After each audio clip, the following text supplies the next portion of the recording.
president is strategizing on new ways to improve the living standards of Nigerians, and he's promising that he'll consolidate on the achievements of the last 4 years of his administration. President Muhammadu Buhari made the comments today when he declared open a 2-day presidential policy dialogue geared towards advising the government on the delivery of salient policies over the next 4 years. The president wants the discussions to specifically dwell on high-impact initiatives and strategies.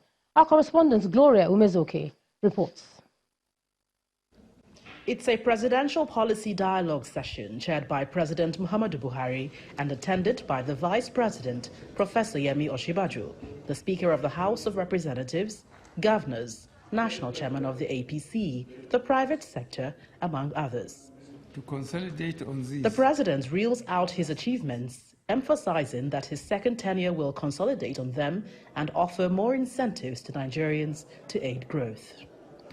We will continue to provide incentives that will facilitate investments and create jobs in key important substitution programs.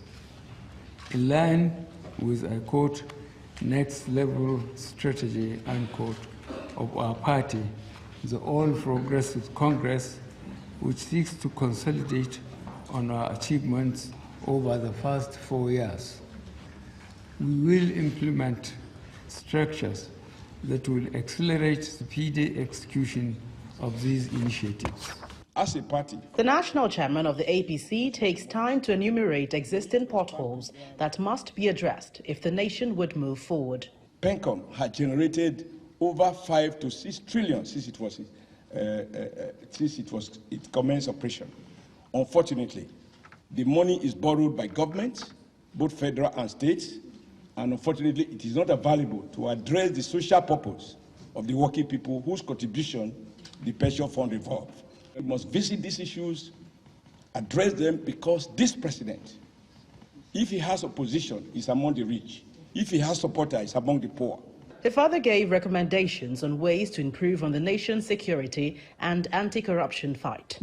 The need to rejig the security architecture and operationalize community policing, which is already being discussed, but I think we need to go into the specific. To be honest, everybody knows what is wrong. Even more importantly, everybody knows what we ought to do. The challenge is one word: how.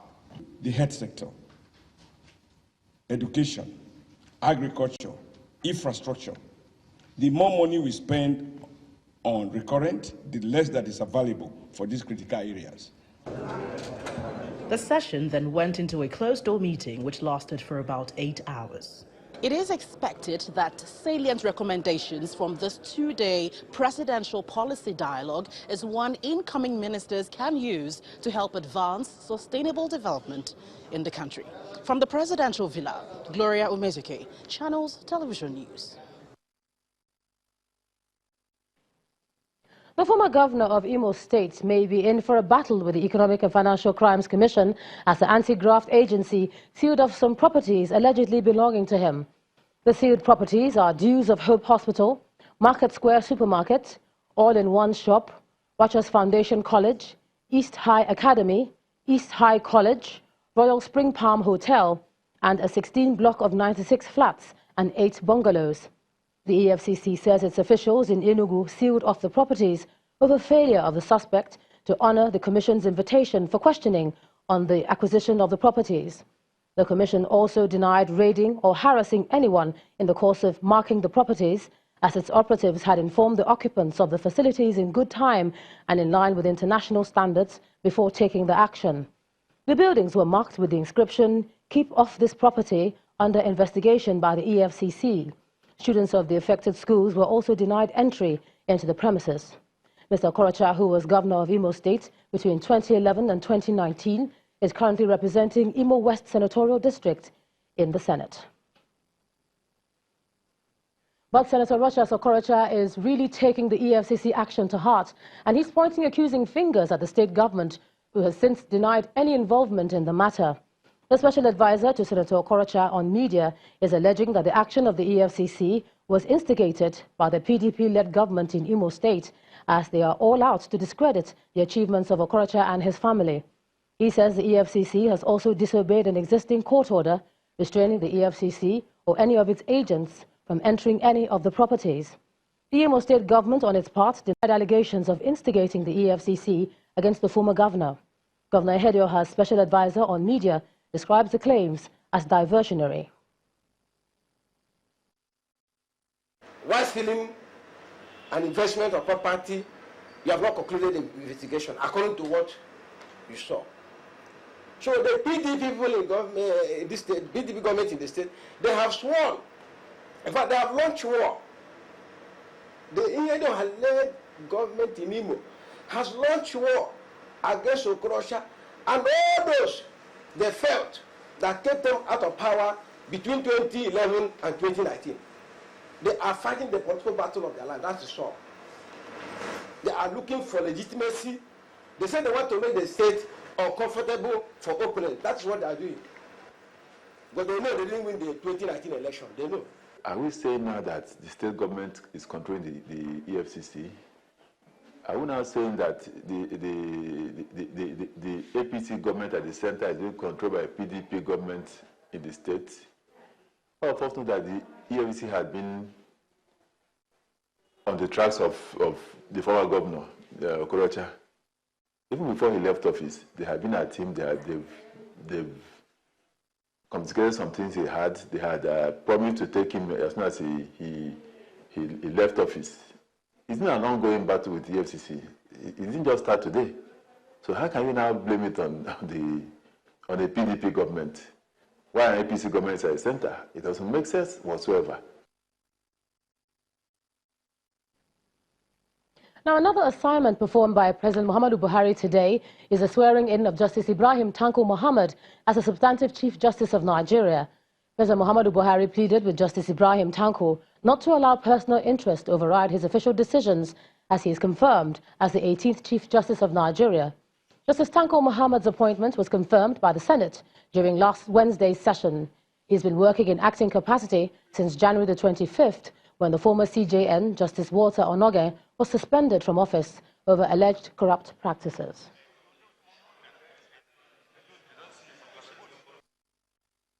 We are supporting the government and fighting the corruption because we interpret the law and we come with better interpretations even. If there is any case which is pending, and I tell you that we have been speeding up any case that has to do with the allegation of corruption. We speed it up so that if somebody requests to go to jail, he'll go to jail.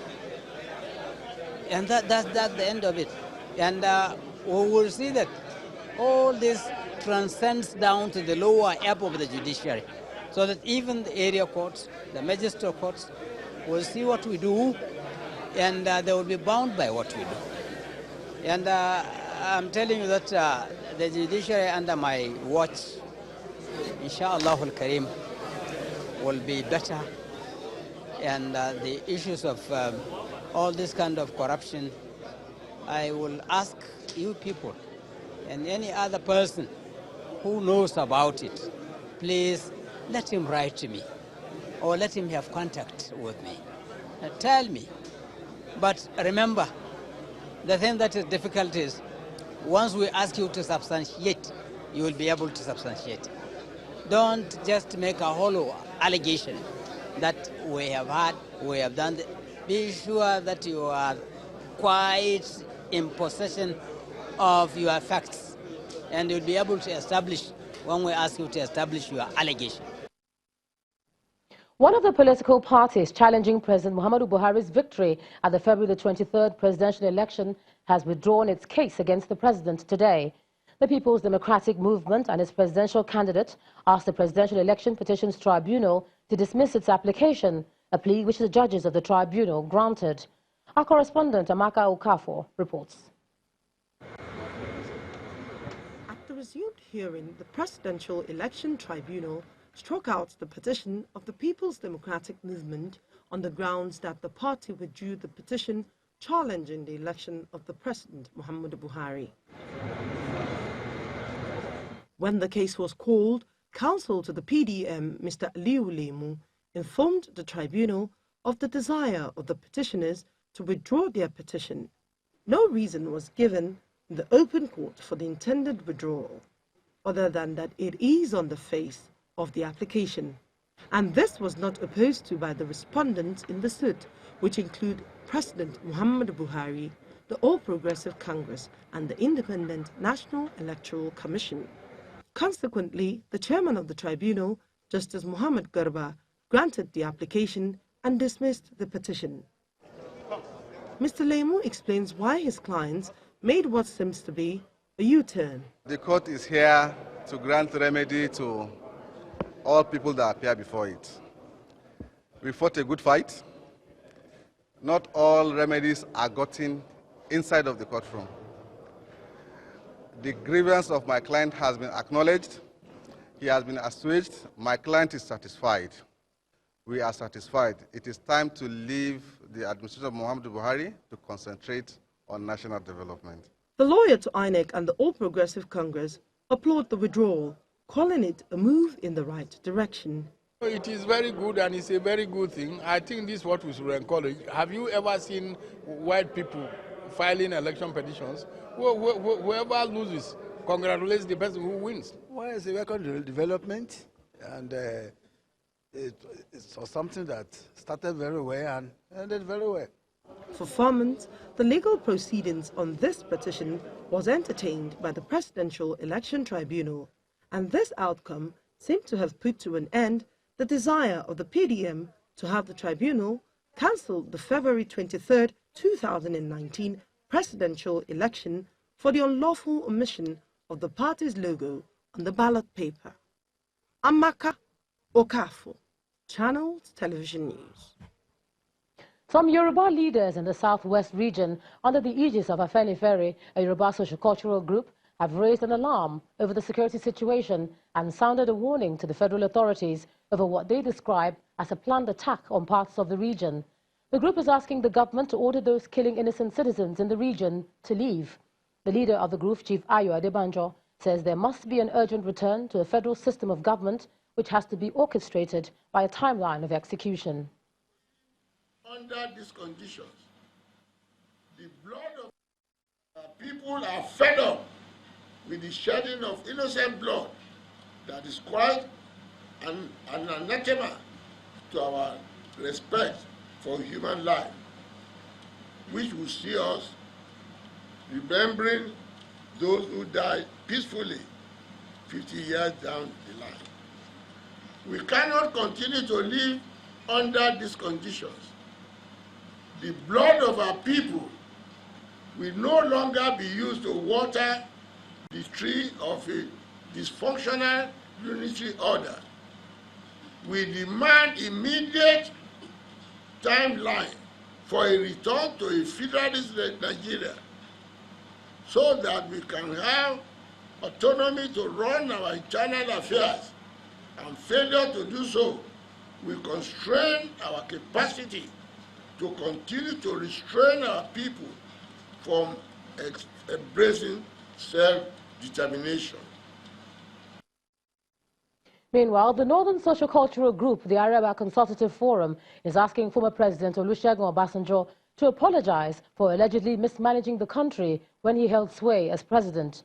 The group, in its State of the Nation statement, criticized former President Obasanjo over his open letter to President Muhammadu Buhari, noting that Chief Obasanjo should have used a better way to communicate with the president.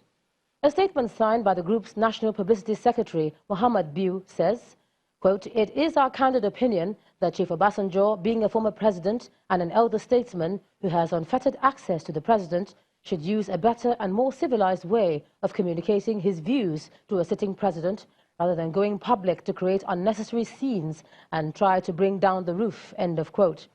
The forum also asked President Buhari to rejig the security apparatus of the country to tackle the current security challenges.